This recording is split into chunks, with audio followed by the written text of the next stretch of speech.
La comunitat científica valenciana està d'enhorabona i és que avui han estrenat un superordenador que han batejat amb el nom de Tirant. Gràcies a Tirant, l'estudi de les proteïnes o de l'evolució de l'univers seran més fàcils. I és que aquesta computadora pot realitzar més de 4,5 bilions de càlculs per segon. Capaç de realitzar 4 bilions i mig de càlculs per segon.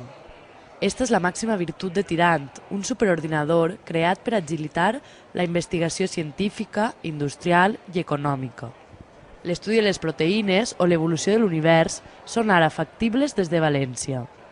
Per al rector de la universitat, Francisco Tomàs, el superordinador suposarà la possibilitat d'incrementar el volum d'investigació dels centres valencians.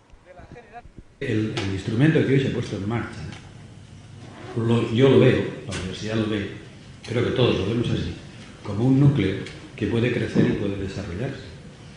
Y lógicamente la universidad en este contexto de crecer y desarrollarse va a ir a todas las instancias financieras que tenga a su alcance y que puedan financiar proyectos para que lo enriquezcan. Esta reivindicació del rector ha propiciat un diàleg entre el Ministeri d'Educació i la Conselleria. Els representants de les dues administracions han coincidit en que la ciència ha d'estar per damunt del color polític. La ciencia en principio, digo en principio y debe ser en principio y final, no tiene color, no debe tener color nunca. Las relaciones con el Ministerio de Educación para la instalación o para la puesta en funcionamiento, el inicio de las dos grandes instalaciones singulares que tenemos concertadas con el Ministerio de Educación van por buen camino.